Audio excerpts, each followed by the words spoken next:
Well, good morning and welcome again to our online Bible study. Our theme is Your Kingdom Come, Your Will Be Done on earth as it is in heaven. And so we know that God knows the beginning, the ending from the beginning. He is timeless and that He knows what history is going to do, He knows the future. And he gives revelation from time to time to give understanding. The tribe of Issachar was known as a people that knew and understood the times. And it's very important for us to understand the times in which we're living.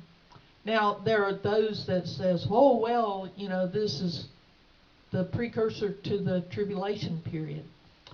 Well, that may be true, and some people look at it that way. But then others look at it as the fact that no, we need to see a great harvest of souls before that takes place, because that's God's whole heart. It's not His will that any perish. He it does not look forward to the day when it all comes to an end, as far as the history of the way that mankind has, done it in the past.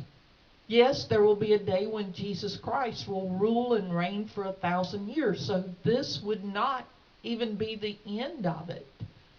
But there will come a point in time when there will be that very troublous time, and we can see precursors of that from time to time.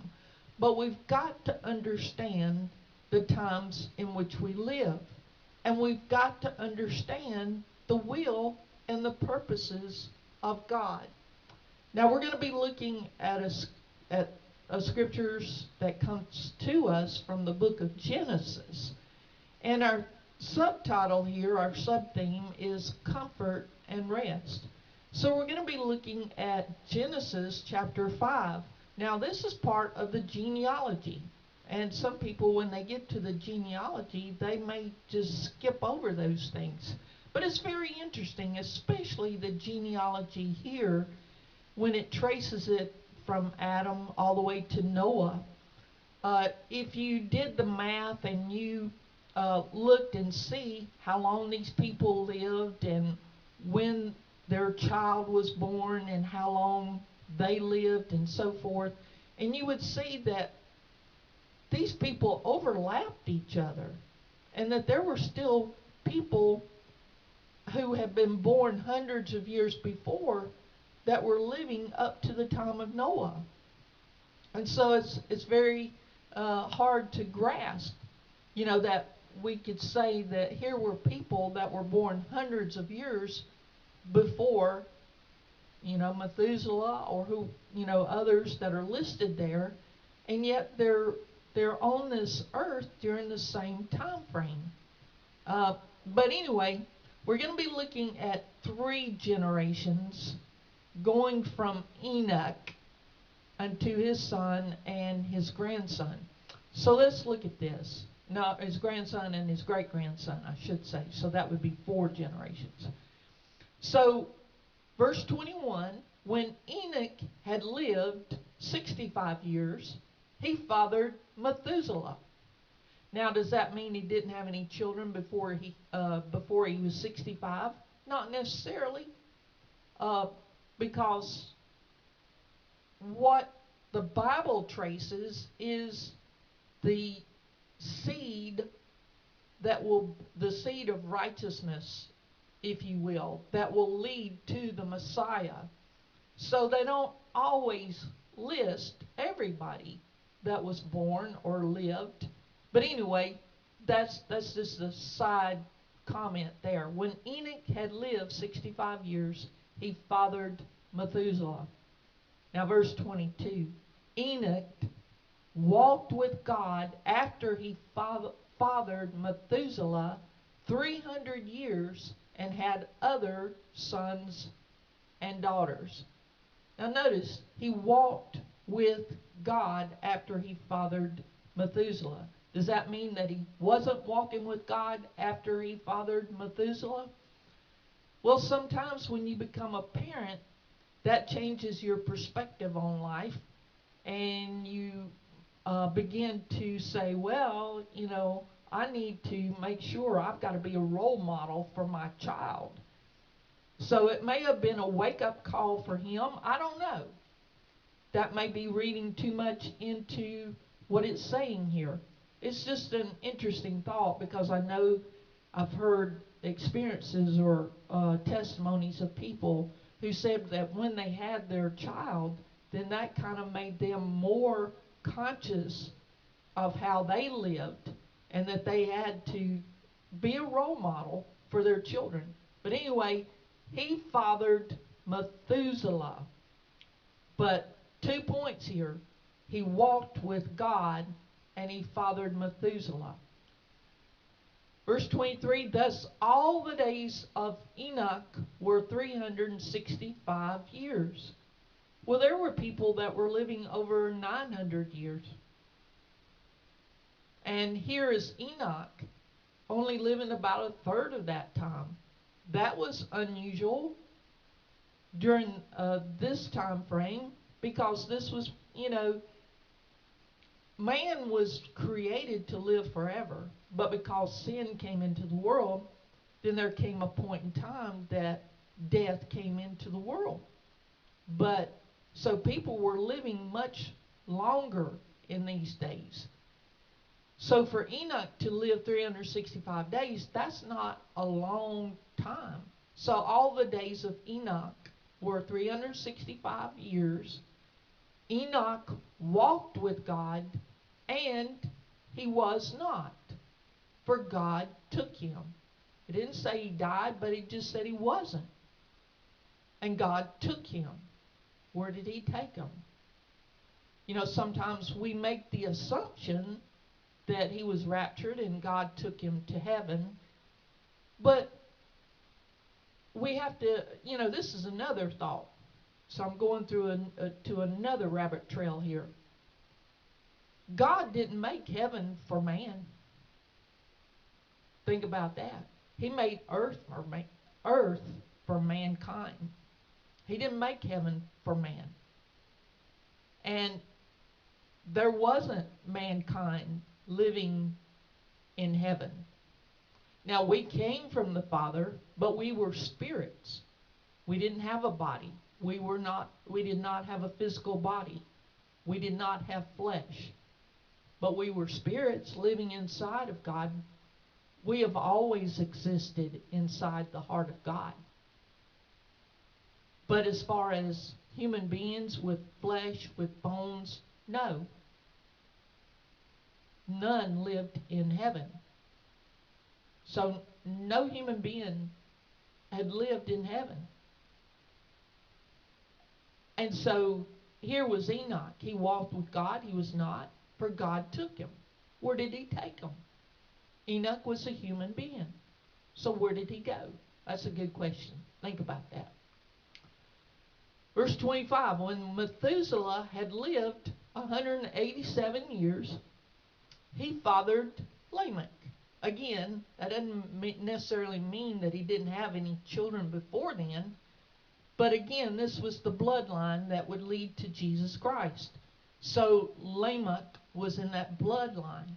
Okay, so when Methuselah was 187, he fathered Lamech. And Methuselah lived after he fathered Lamech 782 years and had other sons and daughters. We don't know their names, but he lived 782 years after the birth of Lamech. So 782 and 187. So all the days of Methuselah were 969 years. Methuselah was the oldest man in the Bible. He lived 969 years, and he died. When Lamech had lived 182 years, he fathered a son and called his name Noah, saying, out of the ground that the Lord has cursed, this one shall bring us relief from our work and from the painful toil of our hands. Okay, so you have Enoch, Methuselah, Lamech, and Noah. It's 4 generations right there, all in the bloodline of Jesus Christ. Now, Enoch was the one who walked with God, right? That was his testimony. He walked with the Lord, and he was not. Now, it's interesting that the book of Enoch, by the way, it was not included in the Bible, in the biblical canon, but the half-brother of Jesus, whose name was Jude, he quoted from the book of Enoch in the New Testament. If you read, and Jude only wrote 1 chapter in the New Testament, but he was quoting from the book of Enoch. That's interesting. But there is a book of Enoch, which would be 5,000 years old or more. You see, Moses lived in around 1500 BC. So you're talking about Moses was like 3,500 years ago, but this predated Moses, going back almost 5,000 years from now. So anyway, the book of Enoch is a very old book. But in this book, Enoch talks about his son Methuselah and his grandson Lamech and his great-grandson Noah. So let's look at a portion of this. In Enoch 106.13 through 106.18. And I, Enoch, answered and said to Methuselah, the Lord will do new things on earth, and this I have already seen in a vision and made known to you. For in the generation of my father Jared, some from the height of heaven, talking about a third of the angels, transgressed the word of the Lord. This was Lucifer and a third of the angels. They rebelled against God in heaven. And behold, the rebellious angels commit sin and transgress the law, and have been promiscuous with women, and commit sin with them, and have married some of them, and have begotten children by them. Well, we're told about that in Genesis chapter 9, I believe, where it's talking about the Nephilim. It's talking about the sons of God marrying the daughters of men. Well, this is what Enoch is talking about here. It's the fallen angels who are intermarrying with the daughters of men, and they're having children by them. And there will be a great destruction over the whole earth, and there will be a deluge. There will be a flood, and there will be great destruction for 1 year. There's going to be a deluge of flood, and the destruction is going to last for 1 year. But this child, talking about Noah, who has been born to you, Lamech, will be left on the earth, and his 3 sons will be saved with him. When all the men who are on the earth die, he and his sons will be saved. Now, Enoch has seen this in a vision, and this is what he's sharing with his son Methuselah. And he says, the rebellious angels will beget on the earth giants, not of spirit, but of flesh. And there will be great wrath on earth, and the earth will be cleansed of all corruption. See, that's what brought on the flood, is because of the fallen angels who married the daughters of men, and they created a race of people that were demonic, who were giants. They were huge, and they were violent, and they were corrupt, and they were wicked. Verse 18, and now make known to your son Lamech that the one who has been born is truly his son, and call his name Noah, which means comfort or rest. For he will be a remnant for you, and he and his sons will be saved from the destruction which is coming on the earth, because of all the sin and all the iniquity which will be committed on the earth in his days. So Enoch is talking to his son Methuselah, and he's telling Methuselah to talk to his son Lamech and tell him about his son Noah and what Noah and his 3 sons will be able to do. They will be saved from the destruction that is coming on the earth. So, according to the book of Enoch, from the time that the midwives delivered Noah from his mother's womb, his father Lamech knew there was something very special about this child that he named Noah. And to Lamech, his baby boy appeared more like an angel than a human being. That's why he immediately, it said, fled to his father Methuselah to talk to him about it. And here's what we read in the book of Enoch. And Lamech said to Methuselah, I have begotten a strange son. He's not like a man, but is like the children of the angels of heaven, of a different type, and not like us. And his eyes are like the rays of the sun, and his face glorious. And it seems to me that he is not sprung from me, but from the angels. And I am afraid that something extraordinary may be done on the earth in his days. Think about that. As soon as Noah was born, his father Lamech recognized that there was something very special about this child. He knew that he was different. He didn't look like, and his appearance was, he didn't think, looked like a normal human being. And it scared Lamech. He didn't know what it meant. He thought, well, this child wasn't sired by me. I mean, this must be from the angels. And he thought something extraordinary must happen on the earth, will happen in his days.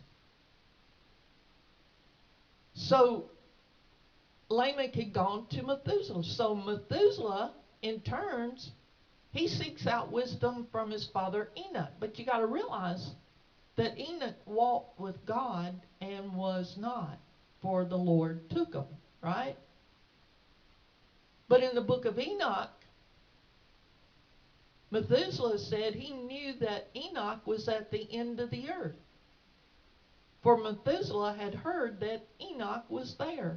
And he said to Enoch, his father, Lamech does not believe Noah is sprung from him, but thinks him to be from the angels of heaven.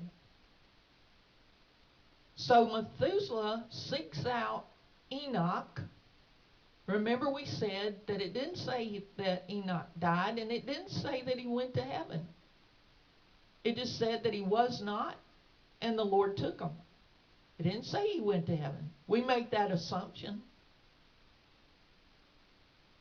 So again, Genesis 5:24. Enoch walked with God.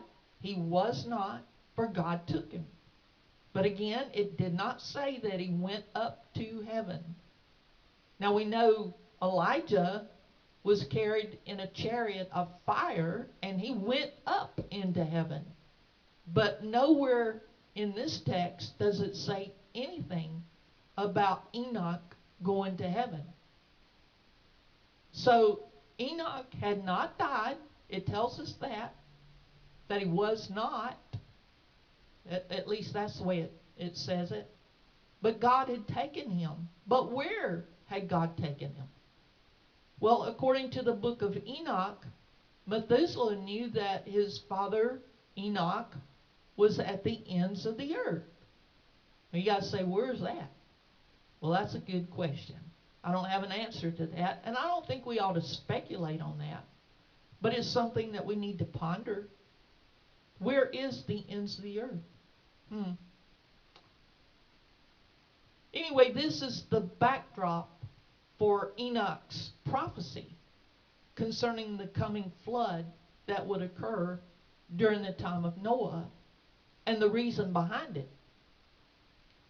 And as Lamech feared, something extraordinary did happen on the earth in Noah's days.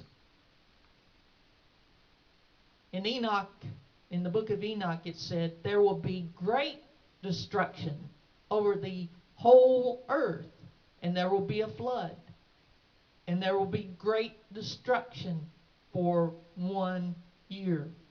Well, what happened? Goes on to say, and now make known to your son Lamech that the one who has been born is truly his son, and call his name Noah. Now the name Noah means comfort or rest.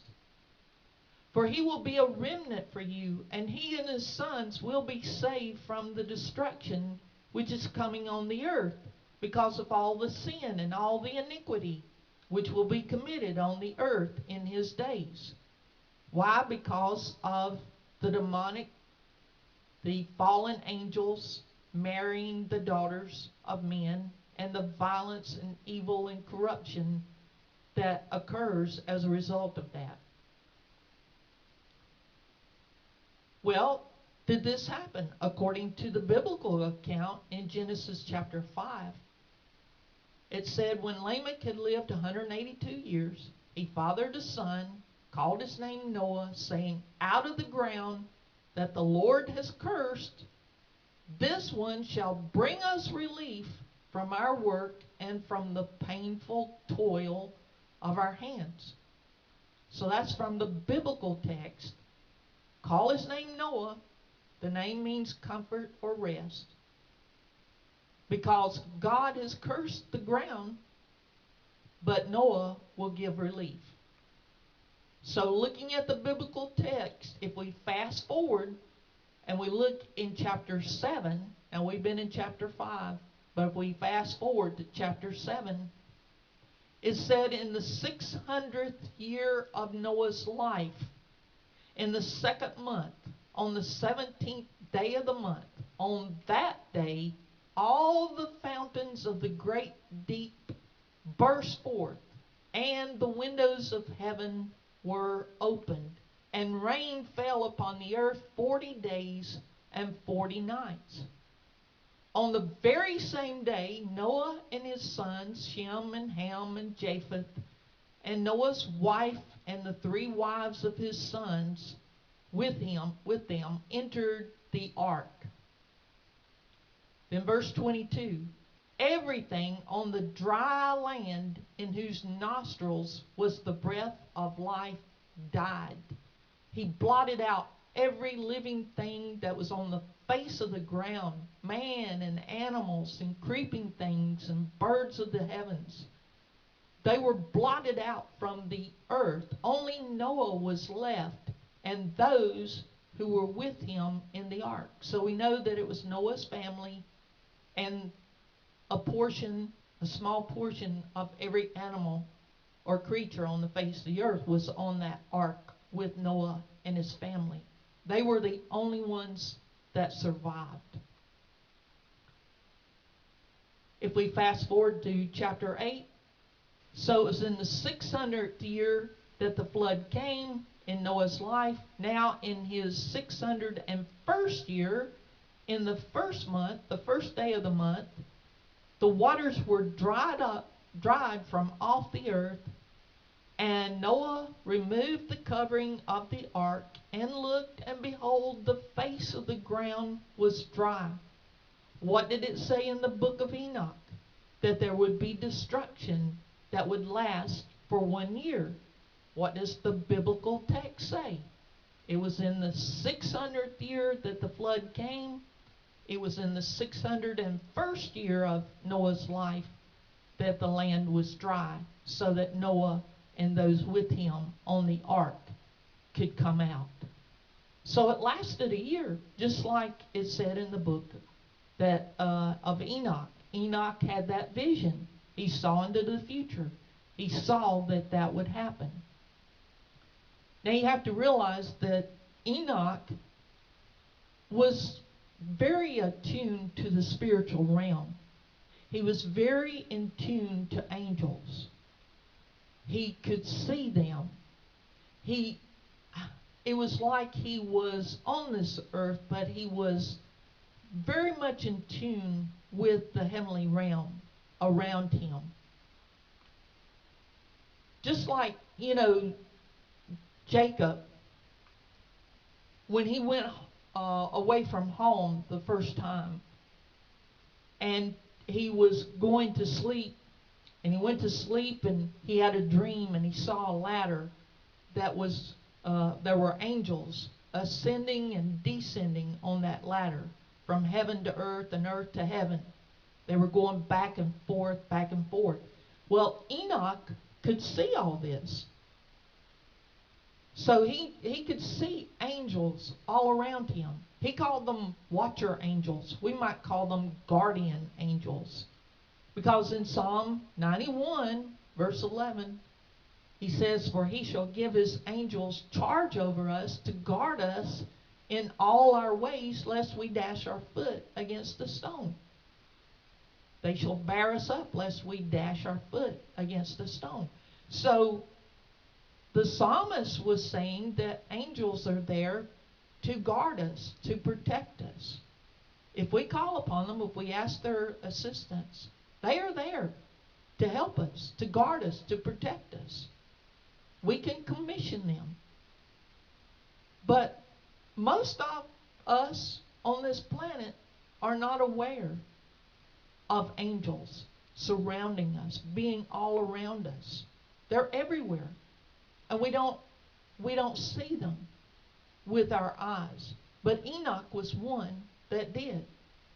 So what was he seeing? He was seeing into the future. His his son was Methuselah, and his son was Lamech, and his son was Noah. So 4 generations, right? So he could see into the future and what was going to happen to Noah and during and the earth at that time, because at that time, listen to this, Methuselah died before this happened. All of the ones that were mentioned in this genealogical record in Genesis there, chapter 5, up to that point, all of them were gone when Noah and the flood took place. Think about that. When Methuselah died, the flood came. And Methuselah lived 969 years.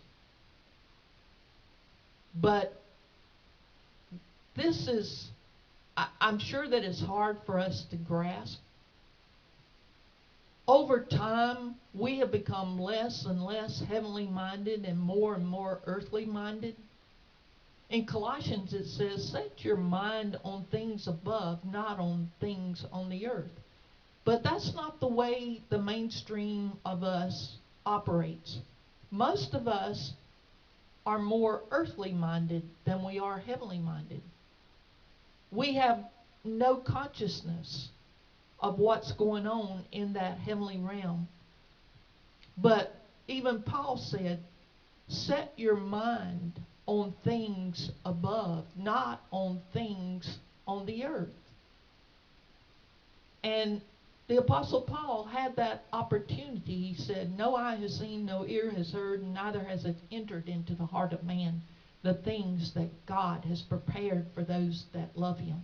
Because he was caught up into paradise. He saw it. He He caught a glimpse. I'm sure he didn't see all of it, because as I understand it, heaven is vast. It is huge. It's humongous.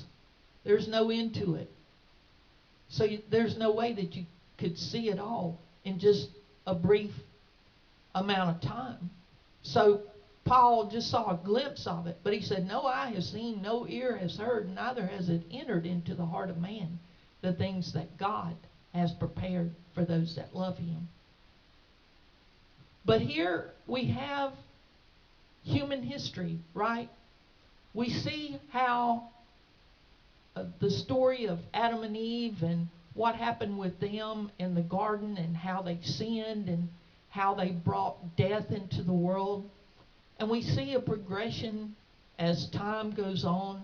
Even Adam and Eve's children, Cain kills his brother Abel and brings murder into the world. That's just one generation later, right? And so things begin to decline in one regard.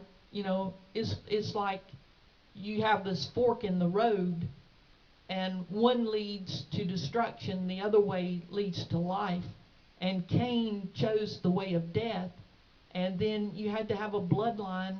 So Adam and Eve have another child by the name of Seth, and it's through his bloodline that Jesus would be born. God had a plan from the very beginning. And God, again, he knows the end from the beginning. He knows what's going to happen. Lamech, when he had his son, just like Methuselah, just like Enoch, when he had Methuselah, it said he walked with God. After he had Methuselah, he walked with God. He got his head on straight, and he began to get very, very, very close with the Lord, and he walked with the Lord until he died. Well, he didn't die until he was taken by the Lord. He was not. He wasn't around. Where was he? I don't know, but Methuselah went to his dad, called him from the ends of the earth and said, "Dad, help me." Lamech thinks that Noah is an angel or something. And Enoch says, no, but he is going to be a vessel by which God will bring deliverance to the earth and will preserve mankind. If it hadn't been for Noah, none of us would be here today. He found grace in the eyes of the Lord. He was righteous in his generation. And he found grace in the eyes of the Lord. If it wasn't for him, none of us would be here. So to sum it up, the story of the Bible is a story of justice and mercy.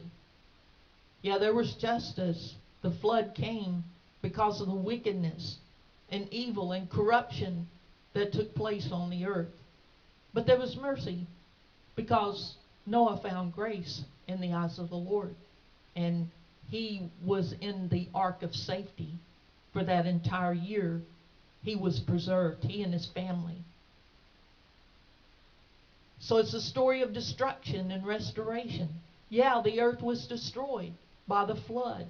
Can you imagine the devastation of having flood waters on the earth for over a year? But it's also a story of restoration. Noah began to plant a vineyard. So life started over. So the Bible is the story of the wickedness of sinful mankind. Like Adam and Eve, they chose to disobey God. They chose to sin. Brought death into the world. And it led to murder with their first child, with their next generation, with Cain and Abel. Cain kills his brother. Wickedness of sinful mankind. But it also speaks to us of the steadfast love of a holy God. It's not his will that any should perish, And He loves us with a steadfast love, regardless. We look at the story of the prodigal son. That teaches us about that. But the Bible is the story of rebelliousness, the rebelliousness of a disobedient, wayward people. But it also is a story of the faithfulness and the forgiveness of a loving Heavenly Father. Yes, there's going to come a time that the Bible talks about as the time of tribulation. But that's just going to be just a smear. It's just going to be a little dot, a little bump in the road. It's 7 years out of 6,000 years of history. What is that? What is 7 years out of 6,000? What percent is that? Minuscule, right?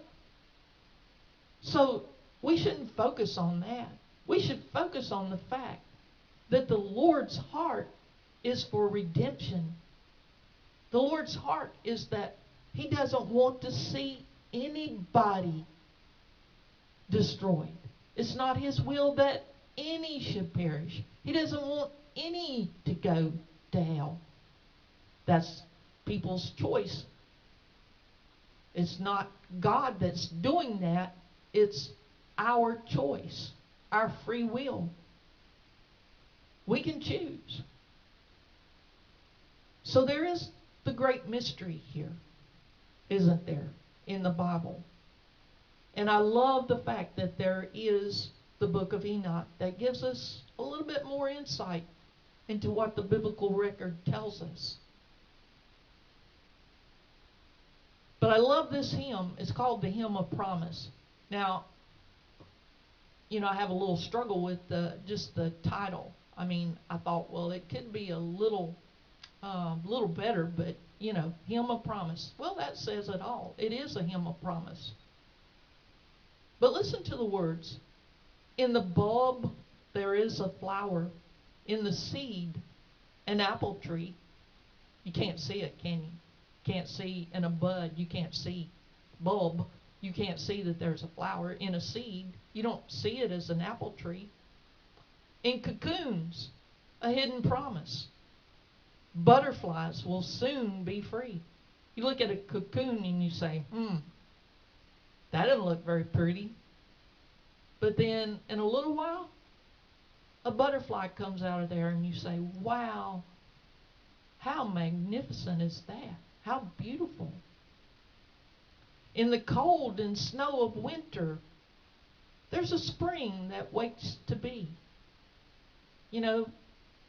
In Genesis, it said that there would always be springtime and harvest. That the seasons of the year would continue as long as earth remains. So we have that promise. When the sun goes down, we have the promise that it's going to return in the morning, right? Unrevealed until its seasons. There's a season. Solomon said in Ecclesiastes, there's a time and there's a season for everything. And so we have to be able to understand the times and the seasons. What season are we in now? It could be a time of great destruction if people do not repent. If corruption continues the way that it has, we're in a spiral that will lead to destruction. But it's not what God, and it's not His heart for that to happen. He wants there to be a season of harvest, of souls being saved. And that's our mission, that's our goal. So it's unrevealed until it's season, until it's the right time. You remember the words, I think it's in Galatians, where it says, in the fullness of time, that Jesus came in the fullness of time. It was just the right time for Him to come in human history. So it won't be revealed. The promise won't be revealed until it's the right season. And it says, in the words of the hymn, it says, something God alone can see. God can see the future. He can see when the right time will be for things to take place. There's a song in every silence, seeking word and melody. There's a dawn in every darkness. Like I was saying before, when the sun goes down, we always have the promise that there will be a dawn, that there will be a new day. So it brings hope to you and me. From the past will come the future. So what has been will be. What it holds, a mystery. We don't know. It's a mystery. We have these, even Enoch, he had these visions. But, even for Methuselah, trying to understand, well, what will that look like? What will that be like? This deluge, this flood. Well, he didn't live to see it. It's a mystery. It's unrevealed until its season. Something God alone can see. In the end is our beginning. In our time, infinity. In our time, infinity. A never-ending time. There's no time in infinity. There's no ending. In our doubt, there is believing. In our life, eternity. In our death, a resurrection. At the last, a victory. Unrevealed until its season. Something God alone can see. That's amazing. God knows it all, the end from the beginning. And so we need to understand the times and the season. And we have to remember Noah, comfort and rest. In the time of destruction, there is comfort and rest with Noah. That's so hard to understand, isn't it? That there can be comfort and rest in the time of destruction. But that is the message that we bring. That's the good news, isn't it? Unrevealed until its season. Something God alone can see. Amen.